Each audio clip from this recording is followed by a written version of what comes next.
Hello అండి. నమస్తే. నేను శ్రీలక్ష్మి. ఈరోజు మన వీడియో కూడా అందరికీ చాలా ఉపయోగపడుతుందండి. అదేంటో మీకు ఇప్పటికే అర్థమైంది కదండీ! ఫ్రిడ్జ్ క్లీనింగ్ అన్నమాట. మనం ఎంత బిజీగా ఉన్నా సరే, ఇంట్లో వస్తువులన్నీ కూడా నీట్‌గా, అందంగా పెట్టుకోవాలని అనుకుంటాము. కానీ కొన్ని పనులు మాత్రం మనం ఎంత ట్రై చేసినా సరే అవి వాయిదా పడుతూనే ఉంటాయి. అలా చేయాలనుకున్న పనులు కొన్ని రోజులు వాయిదా పడేసరికి చూడండి ఇలా బాగా మురికిగా అయిపోయిందండి. నేను కూడా అంతే ఫ్రిడ్జ్ క్లీన్ చేద్దామని చాలా రోజులుగా అనుకుంటున్నానండి. అయినా సరే ఆ పని మాత్రం చెయ్యక ఫ్రిడ్జ్ చూసారు కదండీ! బాగా మరకలుగా ఏర్పడింది. ఇలా ట్రేస్ పైన ఫ్రిడ్జ్ లోపల కార్నర్స్‌లో అది కూడా బాగా మురికైతే పట్టిందండి. ముందుగా ట్రేస్ అన్నీ తీసి శుభ్రంగా తోమేశాను. తోమేసి ఇలా ఫ్యాన్ కింద ఆరబెట్టేశానండి. ముందుగా ఇవన్నీ తోమేసుకుంటే మనకి ఆరిపోతాయి. మనం ఫ్రిడ్జ్ క్లీన్ చేసేలోపు ఆరిపోతాయి. ఇప్పుడు ఫ్రిడ్జ్ క్లీన్ చేసుకోవడానికి చూడండి 4 కుంకుడుకాయలు సరిపోతాయండి. చక్కగా ఈ 4 కుంకుడుకాయలతో ఫ్రిడ్జ్ తళతళ మెరుస్తుంది. సబ్బులు కానీ, షాంపూలు కానీ, లేదంటే సర్ఫ్ కానీ ఏమీ వాడొద్దండి. మనం ఎంత క్లీన్ చేసినా సరే ఫ్రిడ్జ్ లోపల అదే స్మెల్ వస్తూ ఉంటుంది. మనం తర్వాత పెట్టుకునే పదార్థాలకు కూడా ఆ స్మెల్ అనేది పడుతుందండి. ఈ 4 కుంకుడుకాయలను బాగా నానబెట్టి రసం తీసేసాను. దీనిలోనే ఒక అరచెక్క నిమ్మరసాన్ని పిండానండి.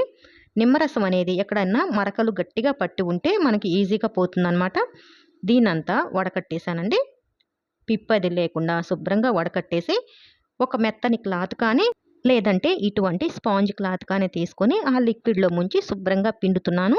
ఇప్పుడు ఇంకా చూడండి నీట్గా ఇలా తుడుచుకుంటూ ఉంటే అలా క్లాత్ పెట్టగానే మురికి చూసారా ఎంత బాగా వచ్చేస్తుందో. మధ్యలో ఆ లిక్విడ్లో ముంచుకుంటూ పిండుతూ చక్కగా క్లీన్ చేసుకోవచ్చు. క్లీన్ చేసిన తర్వాత కూడా మనకు ఫ్రిడ్జ్లో ఎలాంటి వాసన రాదండి.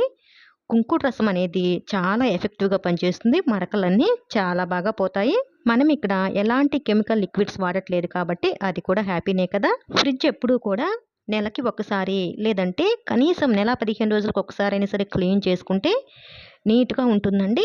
అప్పుడైతే కనుక మనకి పని కూడా ఈజీగా ఉంటుందండి. ఇంత టైం పట్టదు. మనం వెంటనే క్లీన్ చేసుకుంటే తక్కువ టైంలో క్లీన్ అయిపోతుంది. నేను క్లీన్ చేసి 4, 5 నెలలు అవుతుందండి. అందుకే ఇంతలా మురికి పట్టింది.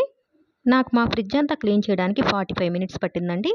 ఆ ట్రేస్ అన్ని తోమడానికి, మళ్ళీ ఈ లిక్విడ్ ప్రిపేర్ చేసుకోవడానికి, క్లీన్ చేసుకోవడానికి 45 నిమిషాలు పట్టింది. మ్యాక్సిమం మరకలన్నీ పోయేలాగా ఫస్ట్ కుంకుడు రసంతో క్లీన్ చేసుకుని ఆ తర్వాత నార్మల్ వాటర్తో కూడా తుడిచేయాలి. అప్పుడు ఇంకా ఫ్రిడ్జ్ క్లీన్గా అయిపోతుందండి. చక్కగా మెరుస్తుంది కూడా. చాలా బాగా నీట్గా వస్తుందండి. ఎప్పుడు కూడా ఒక అరకిలో కుంకుడుకాయలు దగ్గర పెట్టుకుంటే మనకి ఇంట్లో బట్టల సబ్బు లేనప్పుడు, సర్ఫ్ లేనప్పుడు, గిన్నెలు తోముకోవాలనుకున్నప్పుడు సమయానికి లిక్విడ్ కానీ, సోప్ కానీ లేకపోతే మన కుంకుడుకాయలు భలే హెల్ప్ అవుతాయండి. అప్పటికప్పుడు మన పని ఆగకుండా కుంకుడు రసం కూడా ఇవన్నీ క్లీన్ చేసుకోవడానికి చాలా బాగా హెల్ప్ అవుతాయి. ఇవాల్టి వీడియో ఇంతేనండి. మీకు హెల్ప్ అవుతుంది అనుకుంటున్నాను. నచ్చినట్లయితే ప్లీజ్ అండి తప్పకుండా లైక్ చేసి మీ అభిప్రాయాన్ని కామెంట్ సెక్షన్లో తెలియచేయండి. అలాగే ఛానల్ కూడా సబ్స్క్రైబ్ చేసుకుని పక్కనే ఉన్న బెల్ ఐకాన్ యాక్టివేట్ చేసుకోండి. Thanks for watching this video.